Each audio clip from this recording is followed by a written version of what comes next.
आज ना संध्याकाळी सर्वांचीच लगबग चालू होती. कशासाठी ना ते सांगते हां मी तुम्हाला पुढे. कोणी ना आंब्याचा रस बनवत होतं. आमच्या घरचे आंबे होते बरं का ते हे. नंतर कोणी बटाट्याची भाजी बनवत होतं, कोणी व्हेज बिर्याणी बनवत होतं, तर कोणी चपात्या बनवत होतं. असं मी आहे ना थोडीशी रांगोळी काढली आणि थोडंसं डेकोरेशन करून घेतलं. कारण की आज आमच्या नानांचा होता 55वा वाढदिवस. तो सेलिब्रेट करण्यासाठी सगळ्यांची लगबग चालू होती. त्यानंतर ना आम्ही नानांचं औक्षण करायला घेतलं.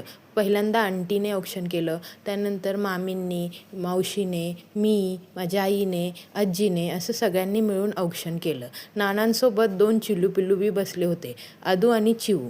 त्यानंतर ना आजीचं औक्षण झाल्यानंतर ना नानांची इच्छा होती की आईसोबत केक कटिंग करायची. सो दोघांनी मिळून केक कटिंग केलं व छान असा बड्डे सेलिब्रेट केला. आदूची घाई बघा केक खाण्यासाठी किती चालली आहे ते.